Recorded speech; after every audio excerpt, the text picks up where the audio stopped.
sa parole et nous allons lire dans le psaume 90 du verset 1 au verset 3.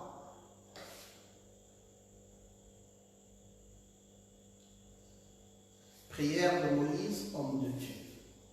Seigneur, tu as été pour nous un refuge de génération en génération.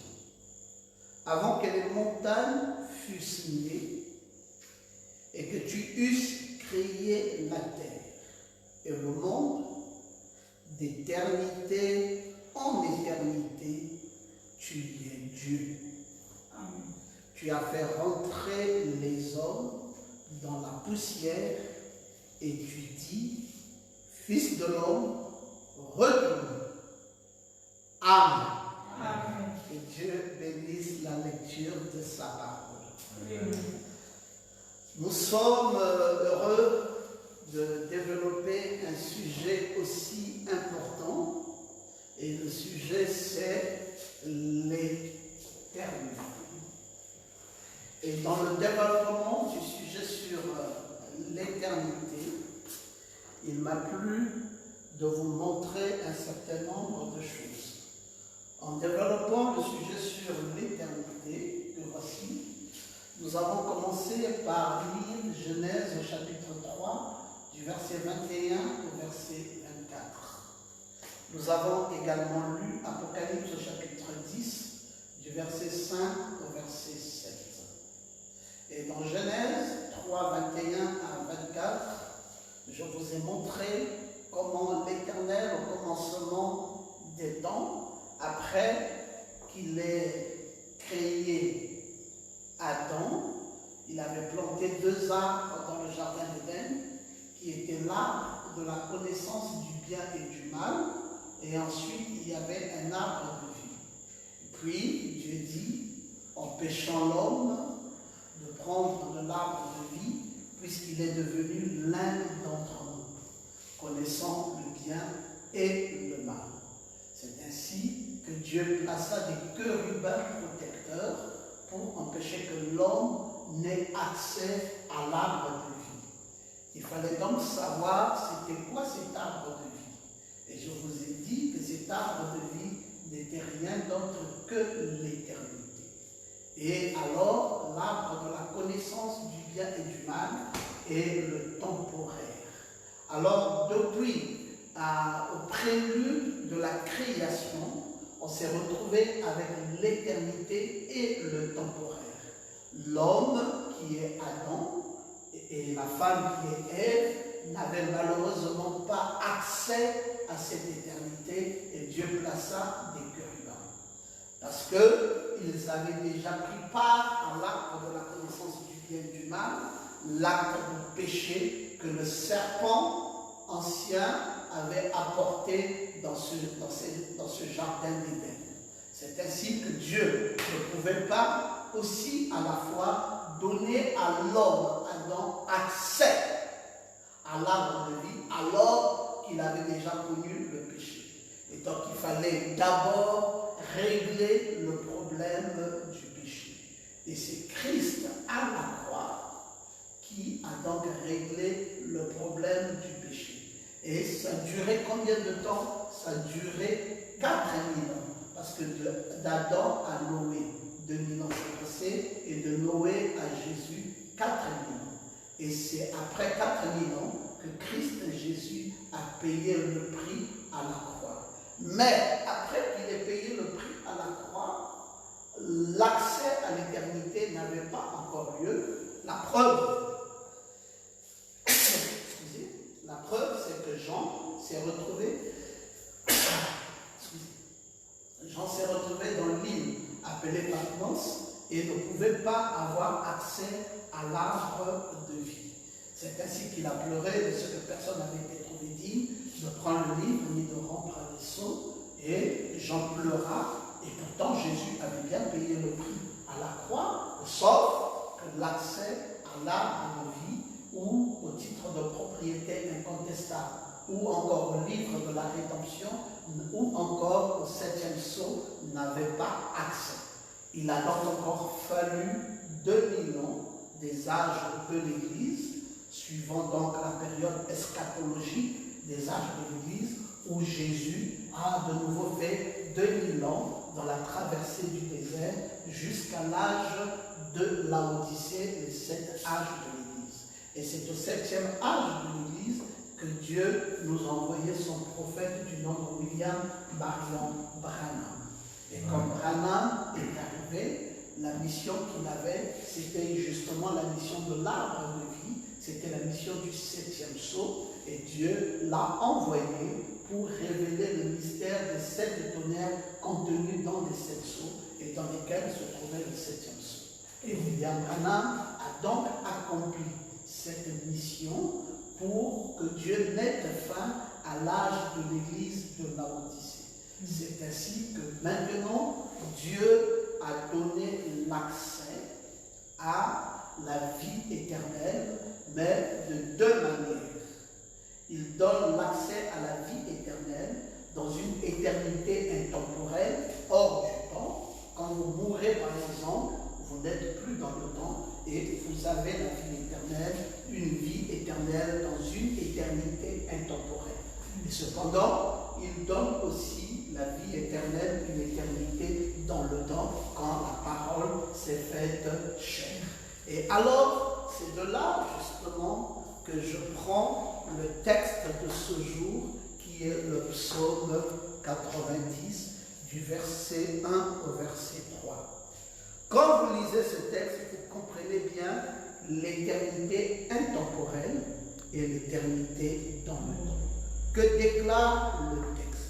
Le texte dit, avant que les montagnes fussent nées, avant que tu eusses créé la terre et le monde, c'est une prière que Moïse est en train d'offrir à l'Éternel, avant même que les montagnes fussent nées, avant que toi, Dieu, tu fusses créé la terre et le monde, d'éternité en éternité, tu y es Dieu.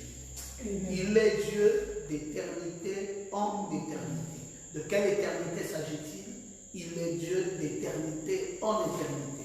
Il s'agit ici de l'éternité intemporelle. Il est Dieu d'éternité. Avant même qu'il ait créé le temps, avant même qu'il ait créé le monde, avant même qu'il ait créé quoi que ce soit, il est Dieu d'éternité en éternité. Donc, il est Dieu dans une éternité intemporelle. Et vous allez voir le verset qui va suivre. Le verset qui va suivre va dire « Tu fais rentrer les hommes dans la poussière ». Alors, ce Dieu qui est dans une éternité intemporelle fait rentrer cette éternité dans la poussière. Donc, il met cela, cette éternité, dans le temps. Et c'est ainsi que vous avez ces 2 types d'éternité. Donc, c'est le psaume. Nous sommes dans le psaume. Oh, excusez-moi, vous voyez, je ne fais pas exprès ça. C'est que ça n'écrit pas toujours bien. Nous sommes dans le psaume.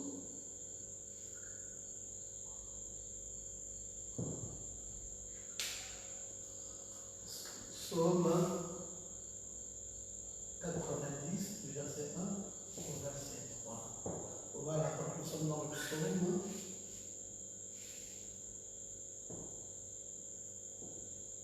Nous sommes dans le psaume 90, du verset.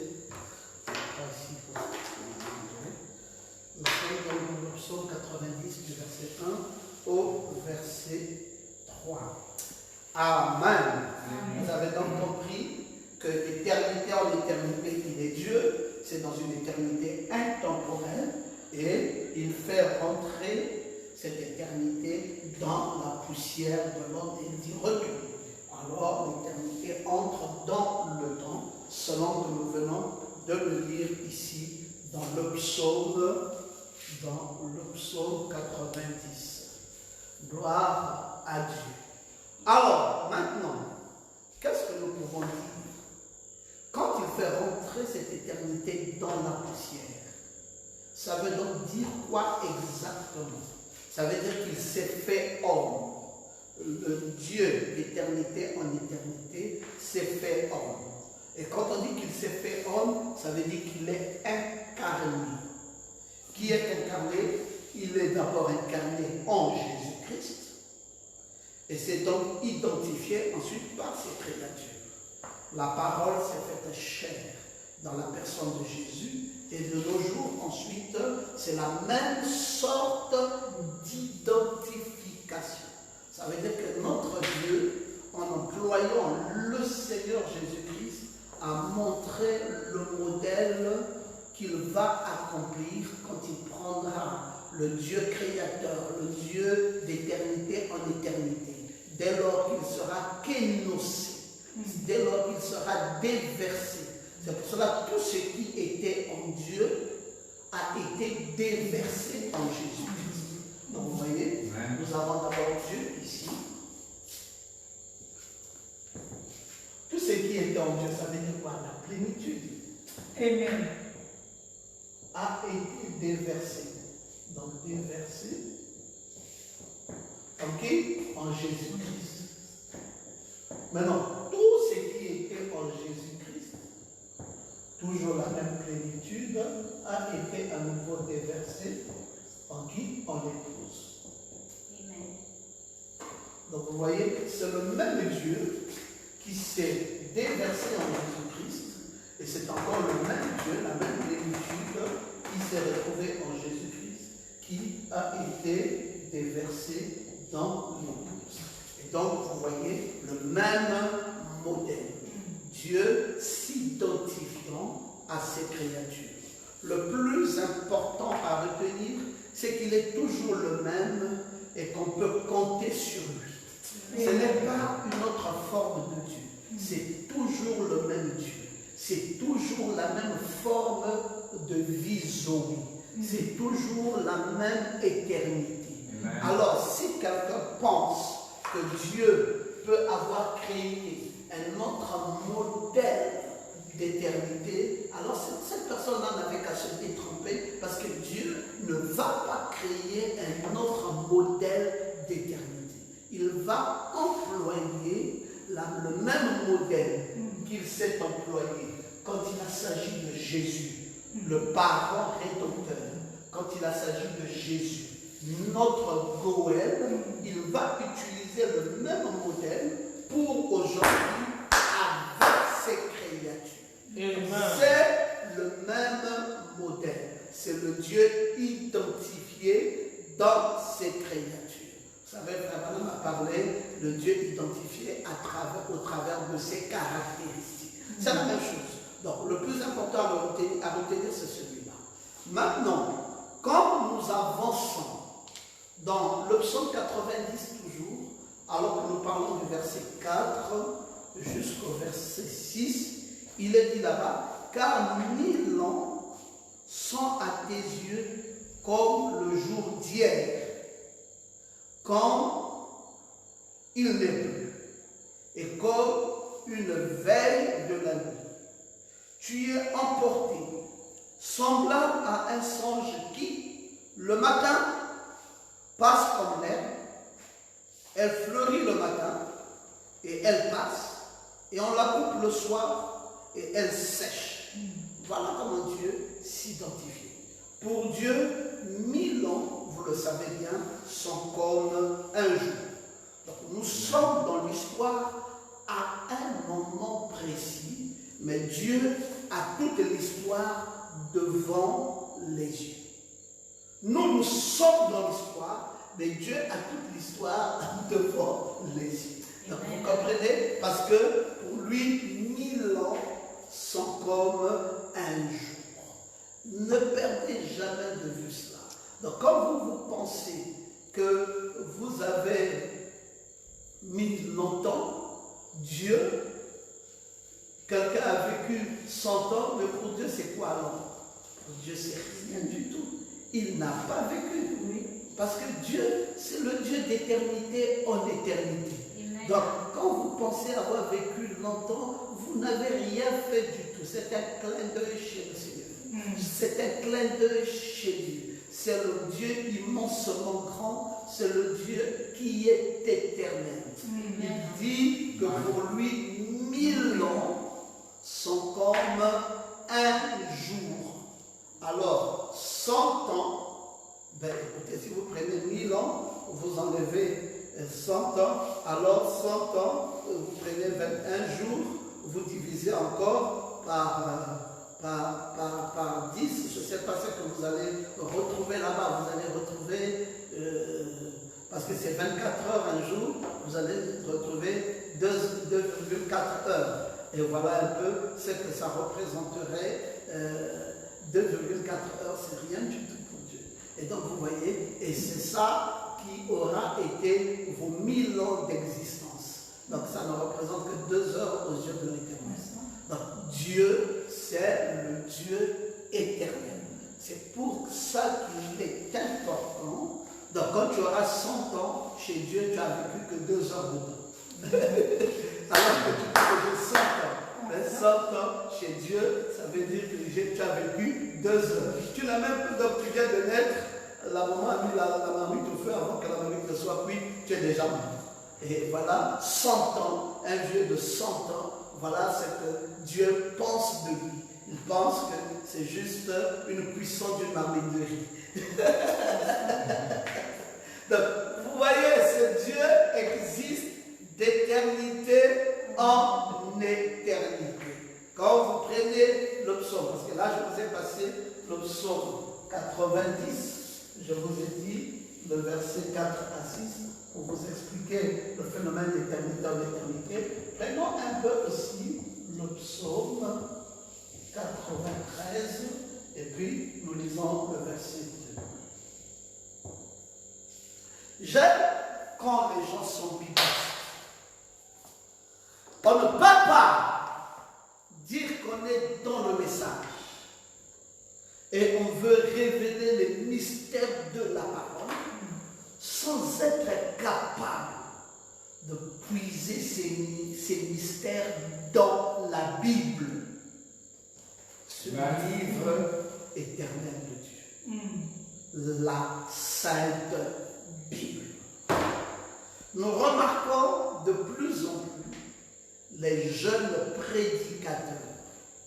Ils ne maîtrisent pas la Bible. Ils ont des difficultés parce que d'abord, pour commencer, ils ne la lisent même pas. Vous devez apprendre à lire votre Bible. Cette Bible doit être votre compagnon de route. C'est pour cela, plutôt que d'avoir toujours une grosse Bible, vous devez en avoir une petite. Moi, j'en avais une qui était très grosse. J'en avais une comme ça, vous voyez, elle est très grosse. Et parfois, pour voyager avec, j'ai eu toutes les difficultés du monde. Et je me suis acheté dernièrement une toute petite Bible que j'affectionne énormément, cette petite Bible jaune. Elle est très légère, les pages sont légères et facilement je peux lire et je peux voyager avec. Et j'en ai fait vraiment mon compagnon de tout le temps, cette petite Bible jaune. Et la version est vraiment limpide parce que ce que j'ai aimé dans cette Bible, c'est quand on arrive à parler de 1 Corinthiens au chapitre 13. Vous savez que dans beaucoup de vos versions, alors on ne va pas vous dire la chose comme il se doit. Généralement, on va vous dire, attendez que je glisse un peu, c'est juste une petite parenthèse, et on va vous dire l'amour ne périt jamais, l'amour est patient, l'amour est plein de beauté, mais dans ma petite Bible ici, cette version, je l'aime parce qu'elle précise également que cet amour, c'est la charité. Dit, la charité est patient. La charité ne périt jamais. Parce que l'une des choses dans la déformation de la foi aujourd'hui, c'est que les gens ne savent pas que l'amour ici, l'amour de la pierre de fer, c'est ça la charité. Et la charité ici, c'est aussi ça le charisme. Charité, c'est ça, charisme. Donc le mot charisme vient de la charité. Charisme, charisme. Et c'est de là qu'est né le terme charismatique. Charismatique. Et charismatique, c'est aussi ça, notre obédience de foi. Notre obédience de foi. Parce que dans la vérité, quand tu dis mon obédience de foi, c'est la foi, non, c'est le message, tu ne dis rien du tout. Quand on te pose la question, toi tu es de quelle obédience de foi? Tu dis, je suis du message. Qu'est-ce que tu veux dire, le message? Oh non, moi je suis du message. Tu n'as rien dit. C'est pas ça notre obédience de foi. Quand Dieu a suscité William Branham, il lui a donné une mission. Cette mission, c'était la pierre de fête. C'était les 7 tonnerres, c'était le 7e souffle, et c'était le charisme. Et c'est ce charisme qui fait de nous les charismatiques. Grâce à l'action de l'Esprit Saint dans l'épouse, nous sommes charismatiques. C'est ça l'onction, c'est ça le charisme, c'est ça charité. Et c'est ça la pierre de fête. Alors cette version reproduit avec exactitude notre obédience de foi. Nous sommes des charismatiques. Amen. Donc, nous ne sommes pas pentecôtistes, mais nous sommes charismatiques. Amen. Bon, c'est difficile d'introduire ça dans les esprits des gens qui n'ont pas compris leur obédience de foi, parce que vous allez entendre par exemple des gens qui vous disent qu'être dans le message, c'est comme des gens qui sont nulle part. Nous, on est nulle part. On est seulement dans le message, frère. Vous êtes dans le message, mais vous êtes quoi exactement? Non, nous on est dans le message. Non. Être dans le message ne veut rien dire. Amen. Le pentecôtiste aussi a un message. Le message a commencé depuis Paul. Paul a un message. Paul avait un message. Irénée avait un message. Preach, doctor. Martin avait un message. Oui. Colombo avait un message. Luther avait un message. Wesley avait un message. Branham avait un message. Tous ces gens-ci ont été dans le message. Quand tu dis que tu es dans le message, on va te dire, on est obligé de te poser la question, le message, quel message ou le message de qui? Amen. Et tu vas dire, je suis dans le message de Branham. Quand tu dis, je suis dans le message de Branham, ça veut dire que ton obédience de foi est identifiée à Branham. Amen. Alors, celui qui veut te qualifier et qui veut chercher ta foi, va simplement dire que tu es un Branhamiste. Amen. Et c'est fini, parce que tu t'es identifié au message de ce. C'est pour cela que frère Branham avait dit, Luther n'est pas venu pour que vous soyez des luthériens. Wesley n'est pas venu pour que vous soyez des Wesleyens. Branham n'est pas non plus venu pour que vous soyez des Branhamistes. Yes, doctor. Yes. Vous êtes charismatiques. Amen. Amen. Quand vous cherchez une version biblique, vérifiez 1 Corinthiens 13. Si vous avez dans vos Bibles que c'est écrit charité et que vous vérifiez encore la page de Malachie 4 existe, ça veut dire que c'est une belle version, alors vous pouvez la garder. Je suis sûr qu'à l'instant où je parle, tout le monde est en train de regarder sa version et je suis sûr aussi que la plupart des gens n'ont pas charité dans leur Bible. Sorry. Je ne vous ai pas scandalisé, ne la jetez surtout pas, gardez-la et complétez une nouvelle Bible. Gloire à l'Éternel. Alors, qu'est-ce que j'allais dire dans le psaume 93, le verset 2? Ton trône est établi dès les temps anciens. Tu existes de toute éternité. Alors, il est dit ici que tu existes de toute éternité. Quand on dit que Dieu existe de toute éternité, qu'est-ce que ça veut dire? Ça veut dire que ce Dieu n'a ni commencement ni fin. Il n'est pas une créature temporelle, il n'est même pas une créature limitée. il existe de toute éternité. Ça veut dire que c'est Melchisédek. Amen. Vous voyez? Et donc, l'éternité vous amène à comprendre que c'est Melchisédek. Celui qui existe de toute éternité, qui n'a ni commencement, ni fin. C'est quelle éternité là-bas? C'est l'éternité intemporelle. Parce que quand on met commencement, nous sommes déjà dans le temps. Or là, ce Dieu-là, Melchisédek, c'est une éternité intemporelle. Ce n'est pas une éternité dans le temps, mais c'est une éternité intemporelle, parce qu'ici, il n'y a ni commencement, il n'y a ni fin. Amen. Amen. Amen. Comprenez la parole. Décortiquez-la. Étudiez-la. Vous serez tranquille sur la question de l'éternité. Alors, nous avançons toujours.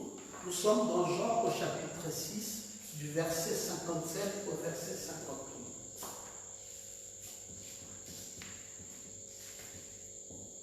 Jean 6, 57 à 58. Qu'est-ce que ça nous révèle? Celui qui me mange. Je préfère lire ça parce que c'est très beau. C'est très beau. Quand Jésus est avec ses apôtres, il se passe des choses étonnantes. Si vous étiez au temps de Jésus, vous pouvez être scandalisé par les enseignements de Jésus. Il a des moments où il est arrivé qu'il n'a pas mis des gants. Il y a des moments où Jésus a enseigné la parole sans mettre des gants. Il est allé droit et là, c'était pas facile à saisir son message. Nous sommes au verset 55, 54. Il dit, celui qui mange ma chair et qui boit mon sang a la vie éternelle. Waouh! Et je le ressusciterai au dernier jour, car ma chair est vraiment une nourriture et mon sang est vraiment un breuvage. Celui qui mange ma chair et boit mon sang demeure en moi et je demeure en lui. Comme le Père est vivant m'a envoyé et que je vis par le Père, ainsi celui qui me mange vivra par moi. C'est ici le Père qui est descendu du ciel.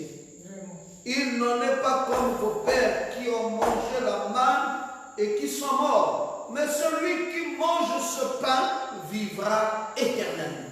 Amen. Et Jésus dit ces choses dans la synagogue, enseignant à Capernaum, et plusieurs de ses disciples, après l'avoir entendu, dire, et cette parole est dure. Et William Branham interprète. Amen. Il dit que ça, c'est le troisième. Amen. Et c'est fait pour que les petits croyants puissent fuir. Quand on arrive à la question de l'éternité, c'est pour que les petits croyants fuient. Amen. Amen. Depuis le temps de Jésus, la pyramide s'amélie. Tu n'es pas un chrétien solide.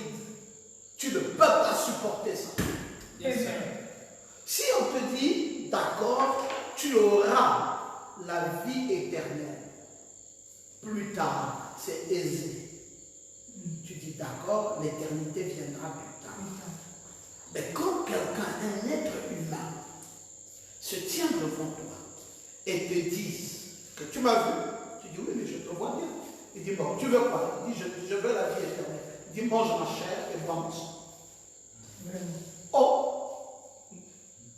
Ta chair, il dit, j'ai dit, mange ma chair et bois mon sang. Si tu veux avoir la vie éternelle.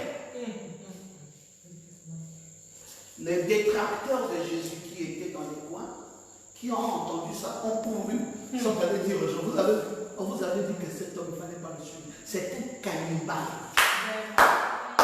Vous voyez vous-même, vous avez suivi un faux pasteur. Amen. Qui vous a dit de suivre quelqu'un comme ça? Maintenant là, regardez là où il vous amène. C'est maintenant devenu une affaire où, pour la vie éternelle, il faut manger sa chair et il faut boire son sang.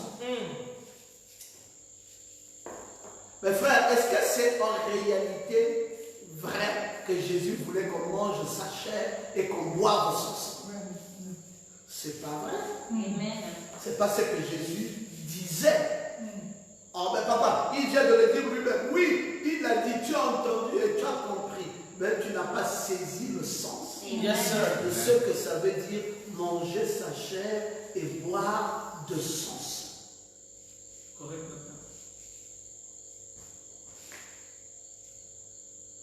Sa chair est une nourriture, son sang est un breuvage. Et c'est ça qui conditionne la vie éternelle. Jésus, l'explication de ce qu'il a dit, c'est sans même la vérité de ce qu'il voulait dire. C'est la nourriture qui conditionne la vie éternelle. Amen. Maintenant, quelle nourriture? Il faut que ça soit une nourriture corsée. Il faut que ça soit dur. Il faut que ça soit violent. Il faut que ça fasse fuir les petits croyants. Amen. C'est de la nourriture solide. C'est pour cela que les disciples, quand ils ont dit, ah, ça c'est du solide. Mangez ta chair. Jésus dit, voilà là où je voulais qu'on arrive. Amen. Je voulais qu'on arrive au solide. Alléluia. Amen. Et les Juifs ont été choqués. Parce que Jésus venait là de révéler son identité divine. Amen. La vie éternelle est attachée à sa personne. Amen. Donc si vous voulez la vie éternelle, commencez par la personne de Jésus. Yes, sir. Dites encore Amen. Amen. Et conjonction de coordination à celui qui, à son serviteur qui l'a envoyé. Commencez d'abord par Jésus. Et ils ont saisi ça. Il dit, ah bon, donc on comprend maintenant que celui qui mange ce pain vivra éternellement. Gloire à Dieu, béni soit le nom de l'Éternel. Et Jésus dit, d'accord, merci, vous avez compris. Jésus continue à enseigner la vie éternelle. Et nous sommes maintenant dans Jean chapitre 17 au verset 3.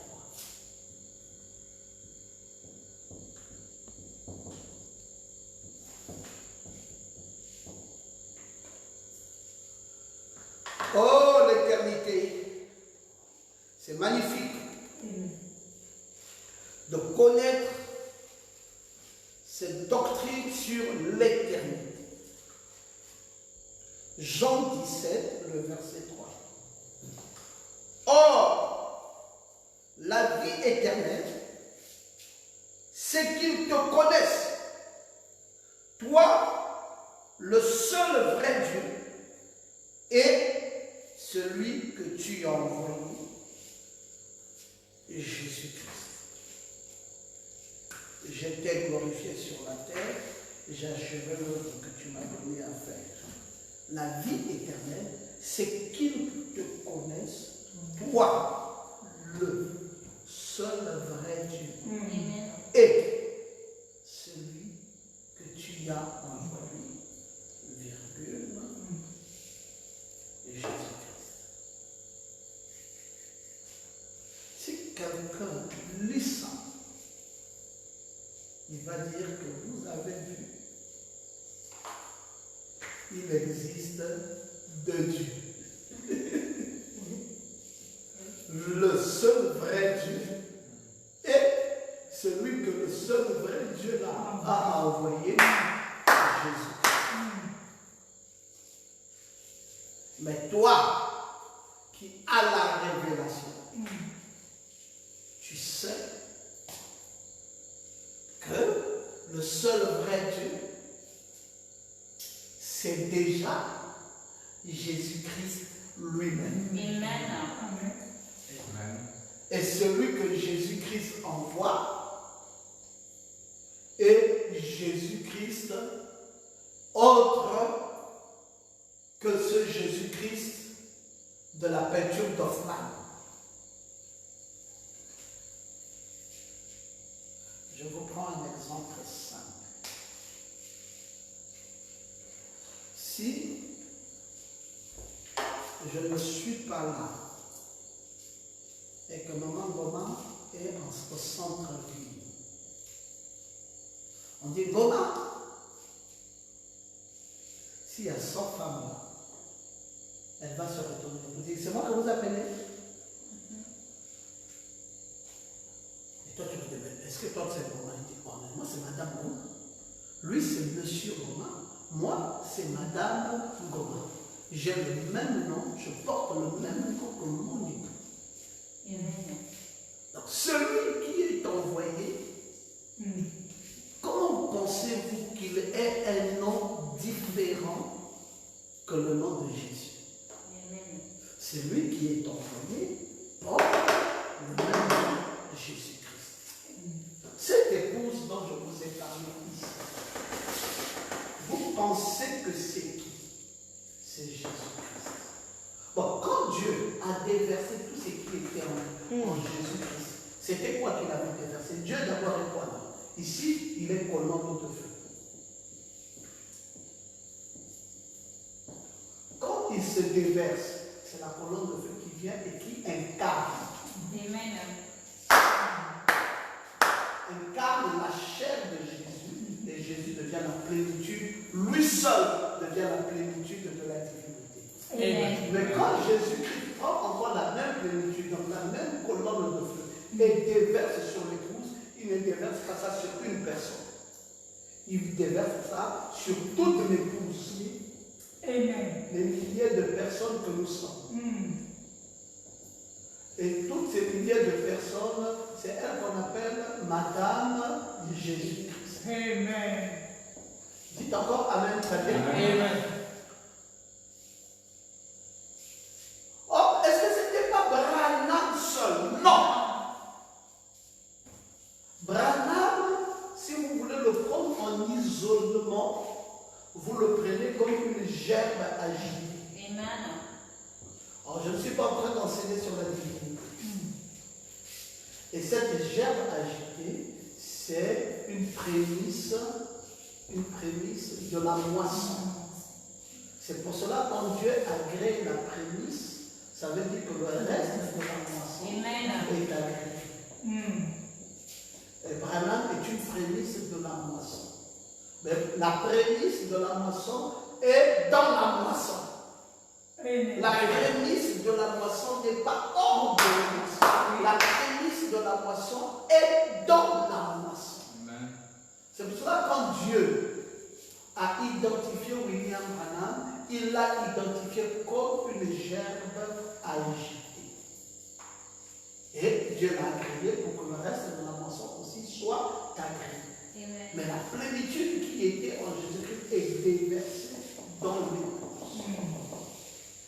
Et c'est cette épouse qui est Madame Jésus-Christ. C'est cette épouse qui est l'envoyé. Le seul vrai Dieu est, conjonction de coordination, celui que vous avez envoyé, Jésus-Christ. Amen.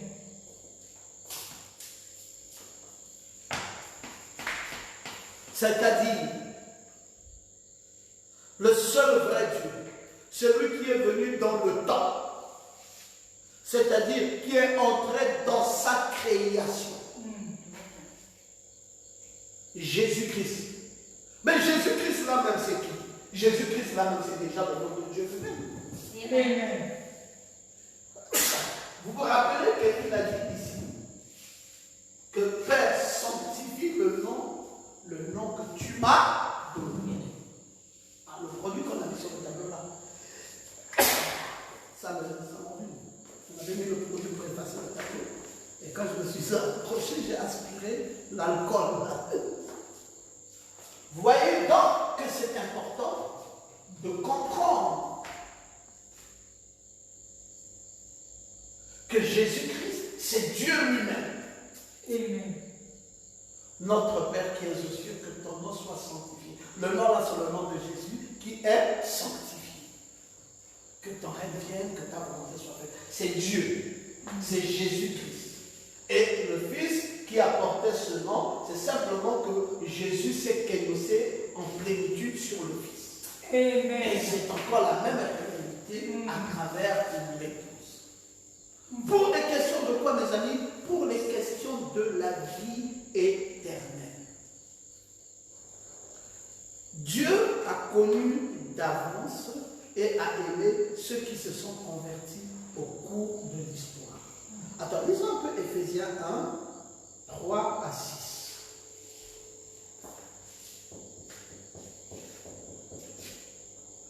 Éphésiens 1, 3 à 6. Vous allez voir aussi la notion de la prédestination. Est-ce que vous vous sentez bien? Amen. Aimez-vous la parole de Dieu? Amen. Béni soit Dieu, le Père de notre Seigneur Jésus-Christ, qui nous a bénis de toutes sortes de bénédictions spirituelles dans les lieux célestes en Christ. En lui, Dieu nous a élus avant la fondation, je n'ai pas vu le prochain, avant la fondation du monde, pour que nous soyons saints et irrépréhensibles devant lui, mais nous ayons prédestinés dans son amour à être ses enfants d'adoption par Jésus-Christ, selon le bon plaisir de sa volonté, à la louange de la gloire de sa grâce. Il nous a accordé en son bien-aimé. En lui, nous avons la rédemption. Donc, Dieu nous a connus d'avance. Et nous ayant connus d'avance, il nous a prédestinés. Donc, ici, connaître d'avance, c'est prédestiner. C'est encore là une nourriture très solide, la prédestination, parce que à travers la prédestination, vous allez vous rendre compte que même la vie éternelle, dont nous sommes en train d'étudier ici, ou l'éternité, ce n'est pas aujourd'hui que Jésus nous a sauvés. Amen. C'est avant la fondation du monde. Donc ce n'est pas que tu es sauvé de façon accidentelle. Non, messieurs. C'est aujourd'hui que ton salut est rendu manifeste. Mais ce n'est pas aujourd'hui que tu es sauvé. Dieu t'avait connu avant la fondation du monde. Tu as été sauvé avant la fondation du monde. Et aujourd'hui, ton affaire est simplement quelque chose qui a été rendu manifeste. Amen. Alors, continuons avec les Écritures. Hébreux 1, 10 à 12.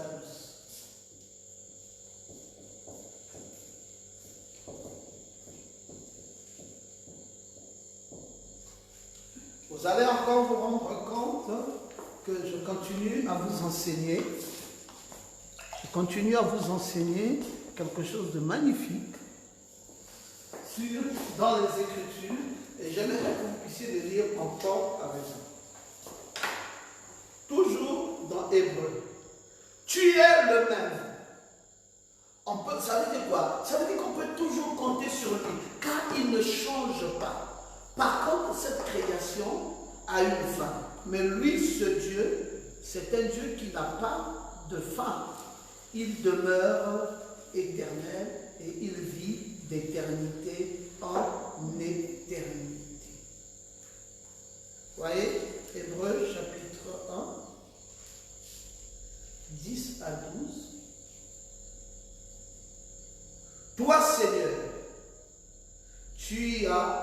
au commencement fondé la terre, les cieux sont l'ouvrage de tes mains. Ils périront, mais tu subsistes. Ils vieilliront tous comme un vêtement. Tu les rouleras comme un manteau. Ils seront changés, mais toi, tu restes le même. Amen. Tes années ne finiront point. Amen. Tout ce que nous avons prendra fin. Mais Dieu ne prendra pas fin. Amen. Ça veut dire que Dieu, c'est lui qui est l'éternité. Ta voiture périra. Amen. Dites encore Amen. Amen. Ta maison périra. Tes vêtements périront. Dites encore Amen. Amen. Ton argent périra. Tout ce que tu as emmagasiné sur la terre ici est appelé à périr. Amen. C'est pour cela, à la fin, on appelle ça vanité. Parce que tout ça n'est pas éternel. Mais ton Dieu est éternel. Si les gens comprenaient ça, tout le monde devrait courir vers ce Dieu. Et devait commencer par négliger tout ce qui est sur la terre ici, parce que ce ne sont que des vanités. Oui. Les cieux sont l'ouvrage de tes mains. Ils périront, mais toi tu subsisteras. Amen. Ils vieilliront comme un manteau. Ils seront changés, mais toi tu resteras le même. Tes années ne finiront point. Toi Dieu, tu resteras le même. Tu es le même. On peut compter sur toi parce que toi tu ne changes pas. Amen. Toi tu ne péris jamais. Oui. Vous refusez que j'aille vers Dieu. Vous voulez que j'aille vers qui? Vers un homme qui va périr, vers une chose qui va périr, un bien qui va périr. Je préfère m'attacher à ce qui ne périra jamais. Amen. Et la créature aura une fin, mais le Créateur n'aura pas de fin. Cette création aura une fin, mais le Créateur de cette création, lui, n'a pas de fin. Alors, comment peut-on le qualifier? Sa meilleure qualification est en Apocalypse 1 au verset 4.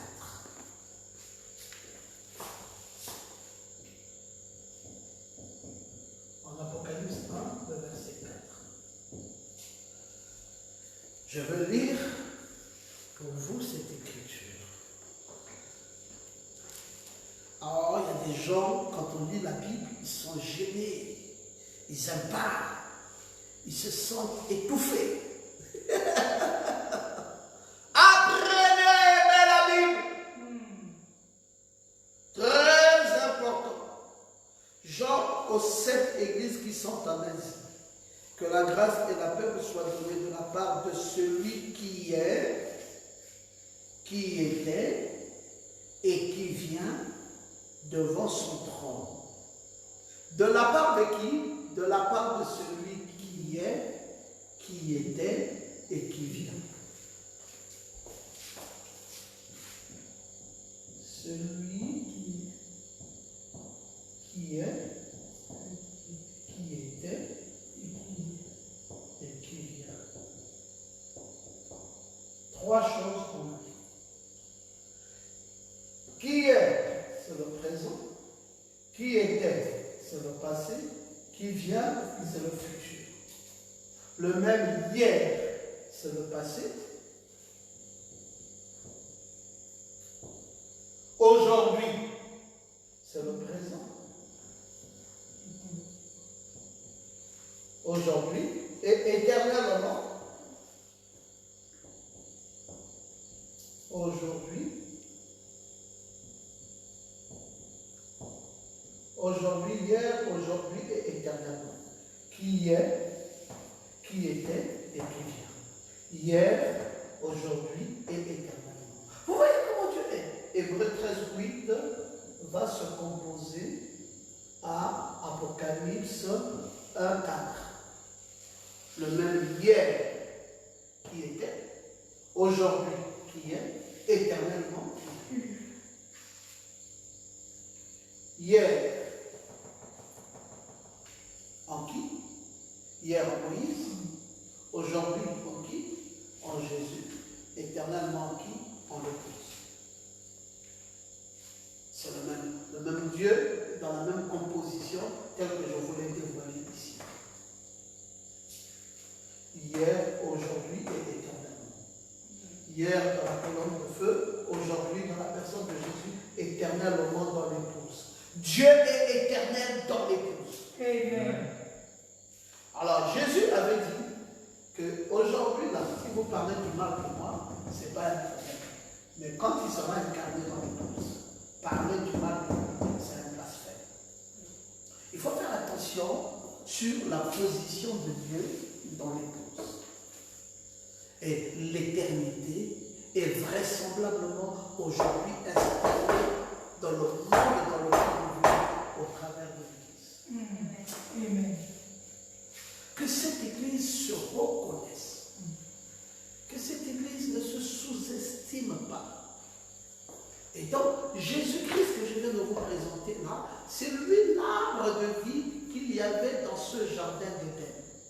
Si vous voulez comprendre ça, nous allons lire Apocalypse au chapitre 22, 13 à 14. Apocalypse 22, 13 à 14. Jésus-Christ, qui est quoi? Qui est l'arbre de vie. Je vais lire ça très rapidement pour vous. Je veux que vous compreniez tranquillement les Écritures parce qu'elles rendent témoignage de lui. Je suis l'alpha et l'oméga, le premier et le dernier, le commencement et la fin. Heureux ceux qui observent ses commandements afin d'avoir droit à l'arbre de vie et d'entrer par les portes dans la vie. Je suis l'alpha et l'oméga, le commencement et la fin. Heureux ceux qui observent ces commandements parce qu'ils auront droit à l'arbre de vie. Maintenant, l'arbre de vie en Apocalypse 22, à la fin des temps, cet arbre de vie, maintenant nous en avons accès. Maman, comment tu suis? Amen. Ici, on avait mis des épées.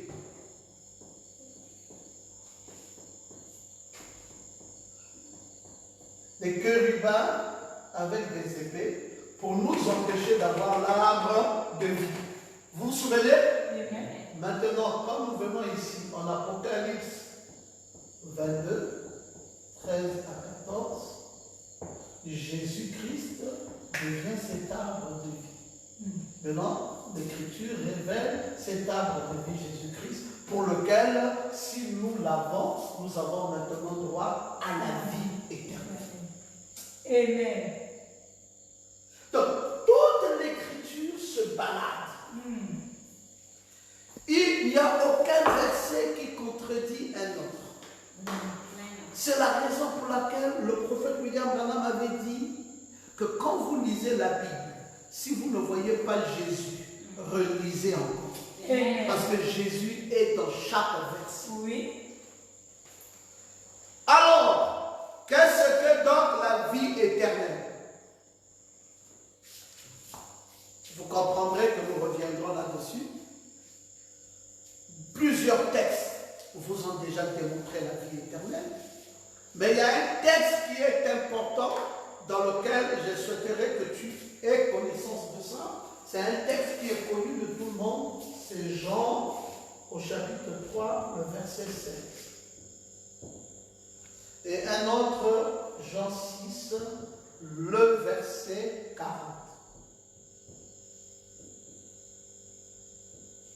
Je vais lire les deux textes avant de finir. Car Dieu a tant aimé le monde qu'il a donné son Fils unique, afin que quiconque croit en lui ne périsse point, mais qu'il ait la vie éternelle. C'est un verset connu de tout le monde. Dieu a tant aimé le monde qu'il a donné son Fils Jésus-Christ, qui est qui? Qui est l'arbre de vie. Afin que quiconque croit, fait quoi? Qu'il mange, parce que l'arbre de la vie, c'est une affaire de manger sa chair et boire son sang. Qu'il mange l'arbre de vie. Lequel arbre de vie qu'Adam n'avait pas mangé. Oui. Et la vie éternelle. Aussi simple. Quand vous rentrez dans une religion où Jésus-Christ n'est pas là, frère, il faut prendre la poutre de scompette et fuir. Cette religion est dangereuse. Oh oui, nous sommes le message. D'accord, vous êtes le message. Où est la place de Jésus? Non, Jésus c'est du passé. Non, mais Jésus n'est jamais passé. Jésus est celui qui était, celui qui est et celui qui vient. Comment vous pouvez penser que Jésus est du passé? Il est éternellement vivant. Amen. Il ne peut pas être du passé. Où est-ce que vous l'avez perdu? Allez le retrouver là où vous l'avez perdu. Retrouvez-le et ramenez-le nous. Amen. Parce que c'est lui l'arbre de vie. C'est lui que nous devons manger. Amen. Pour une éternité. Alléluia. Éternité dans le temps. Parce que lui, c'est l'éternité intemporelle. Amen. Comment les gens ne comprennent pas ça? Bon, pasteur Romain, pensez-vous que la dénomination, je sais que cette question-là est là, a aussi mangé l'arbre de vie? Ah, parce que porter le nom de Jésus au bout de lèvres ne veut pas dire manger l'arbre de vie. Alléluia. Amen. La dénomination croit qu'elle est Jésus. Merci, Seigneur. Ce Jésus qui est venu à Golgotha.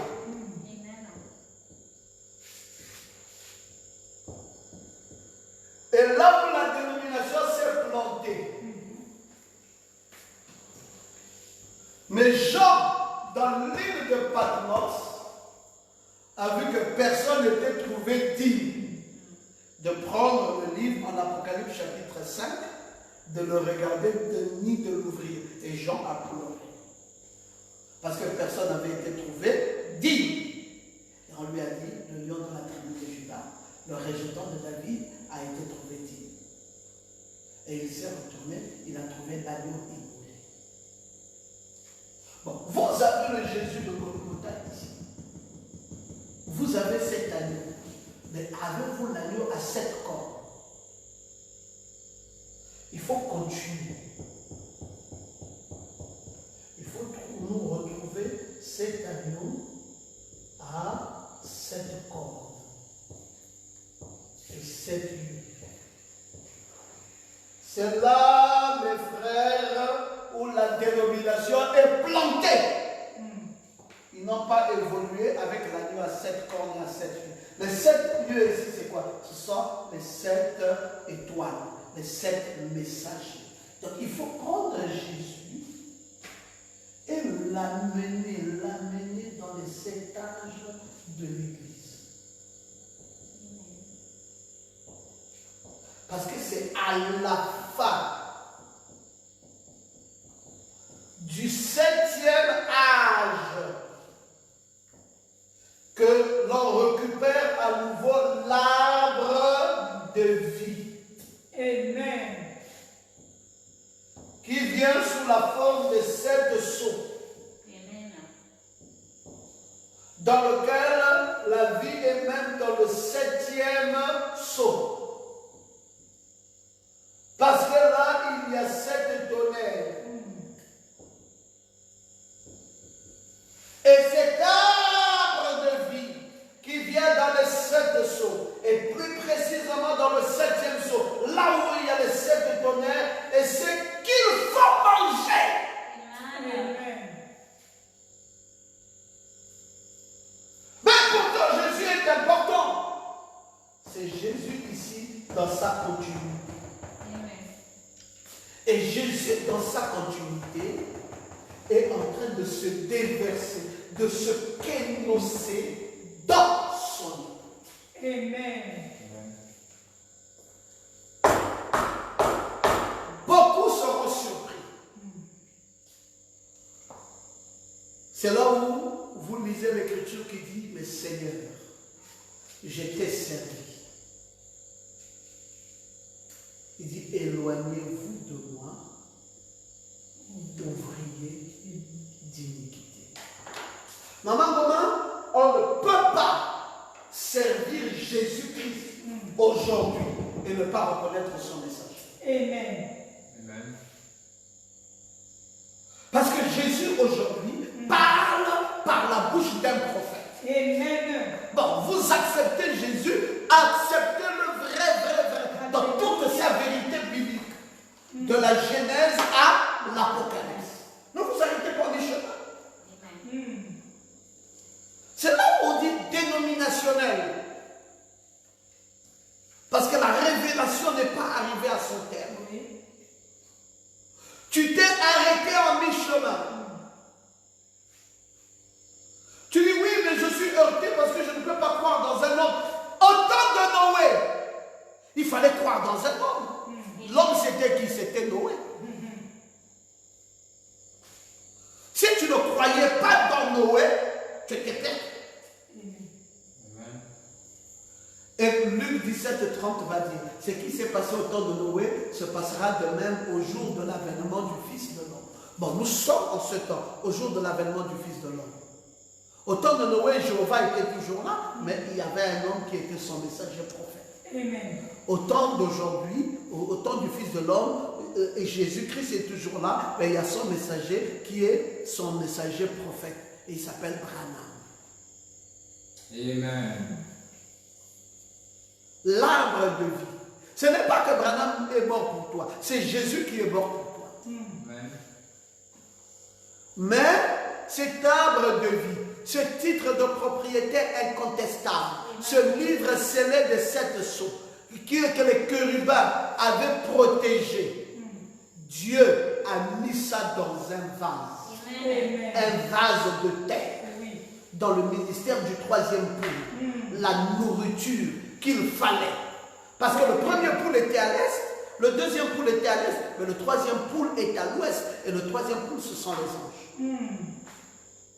Et c'est ça, le secret du message réside là. Amen. Je suis en train de terminer. Parce que le premier poule, c'est à l'est. Ce sont les petits poissons.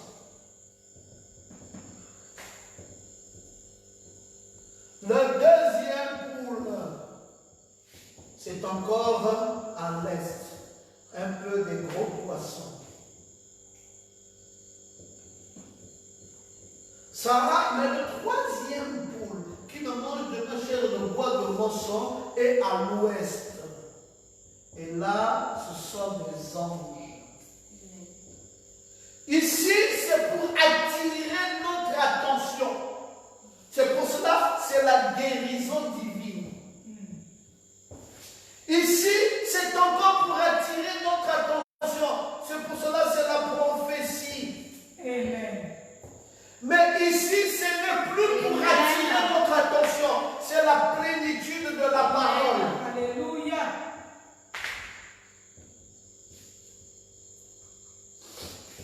Maintenant, vous voyez, le premier pour ici, la guérison divine. Le deuxième pour la prophétie. Mais le troisième pour, c'est l'ouverture de la parole.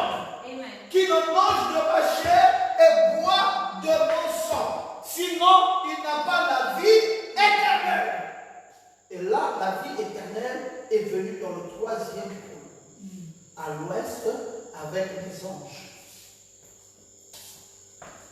Amen. La vie éternelle est venue à l'ouest, avec les anges, dans le 3e pôle, l'ouverture de la parole. Et l'ange puissant descend avec quoi? Le petit livre. Qui est comment? Qui est ouvert.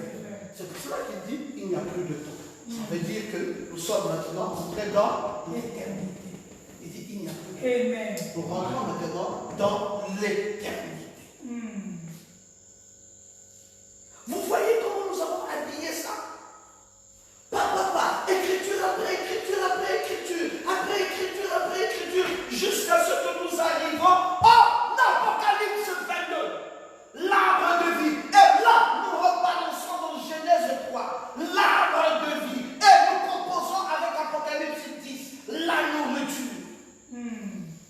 nous arrivons au 3 points.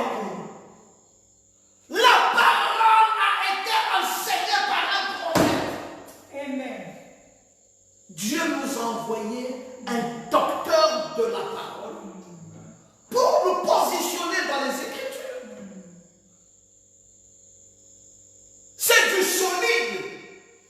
C'est pas n'importe quoi. Vous devez connaître la parole. Vous devez être capable de la décortiquer, être capable de l'enseigner, être capable de montrer clairement les saintes écritures aux croyants qui sont devant vous. Ce n'est pas de la dénomination. Vous avez bien reçu Jésus, mais vous vous êtes stoppé. Prenez l'agneau à 7 cornes et à 7 yeux.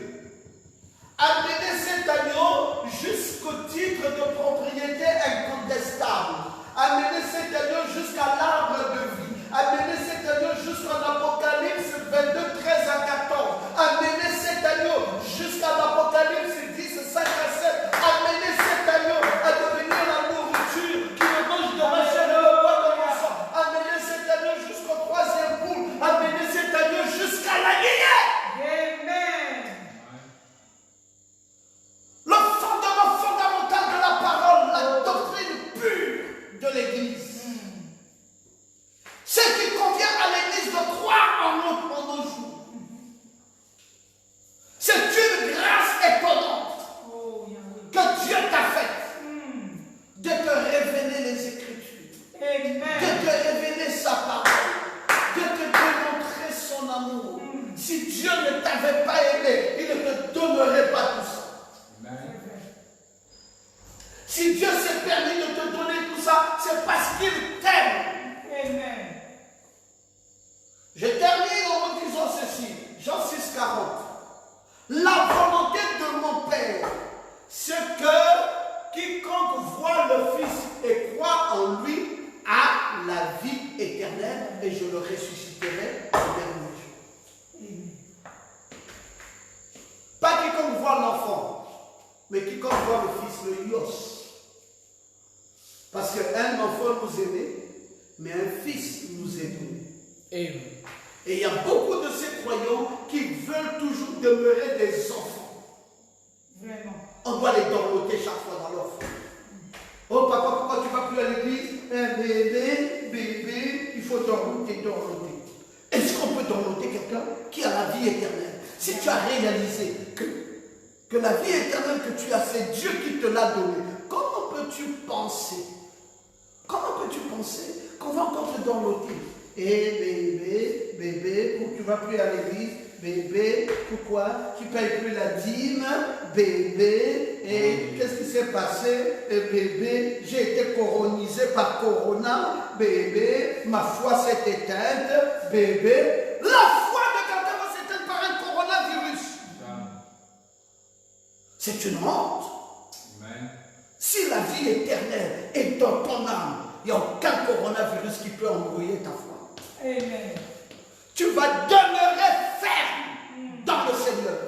Amen. Tu aimeras Dieu de tout ton cœur. Où que tu iras, quoi qu'il arrivera, Dieu est dans ton cœur. Il est dans ton âme. Amen. C'est ça la volonté du Père. C'est que quiconque voit le Fils, croit en lui, ait la vie éternelle. Pas que quiconque voit l'enfant, voit le Fils, le Ios, le Logos. Amen.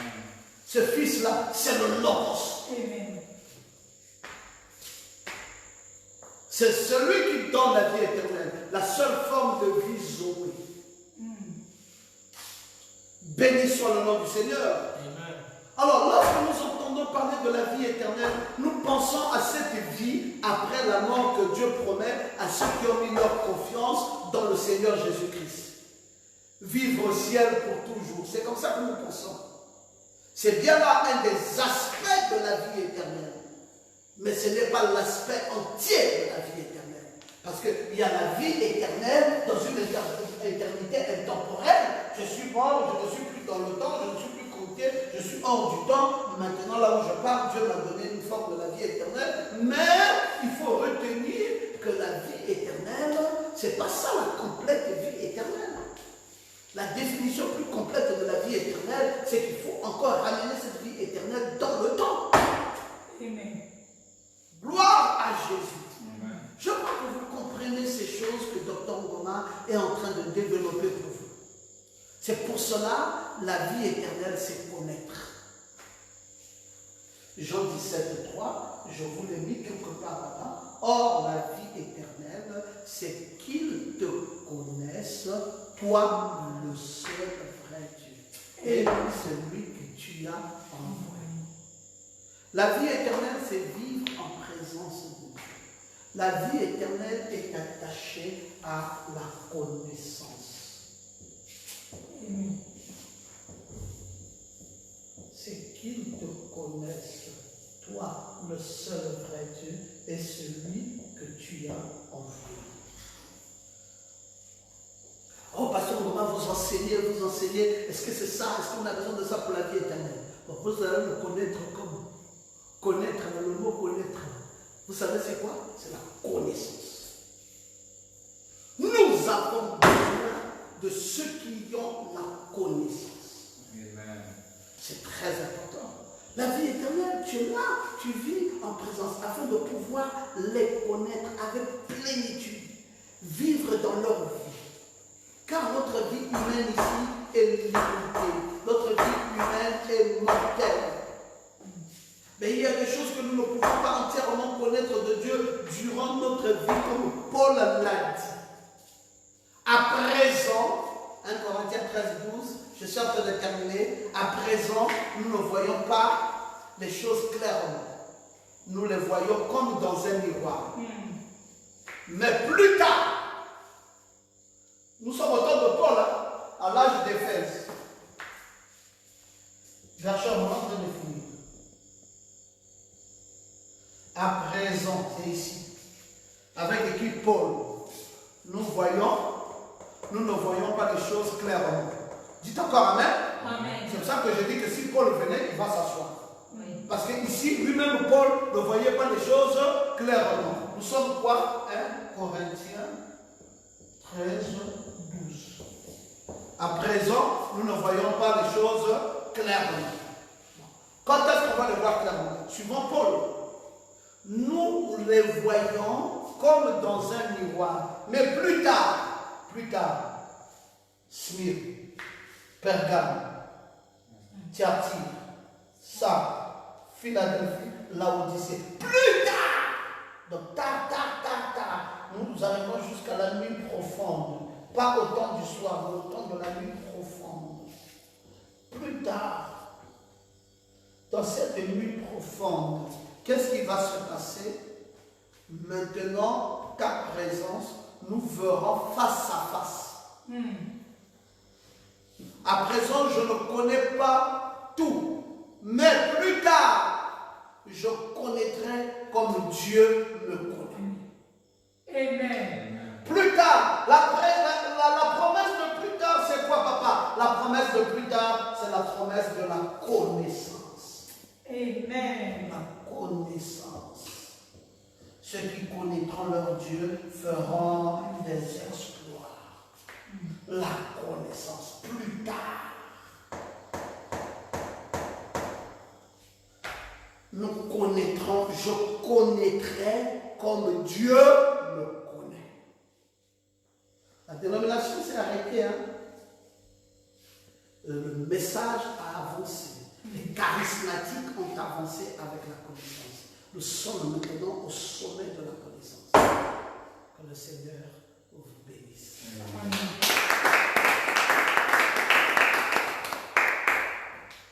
Un beau chant, Gershon. Le Messie est le roi des rois. Alléluia. Oh, il est le Seigneur des seigneurs. Le Messie est le roi des rois. Oh, il est le Seigneur des seigneurs. Oh, il est le roi.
monde. Puisses-tu les visiter dans leur maison.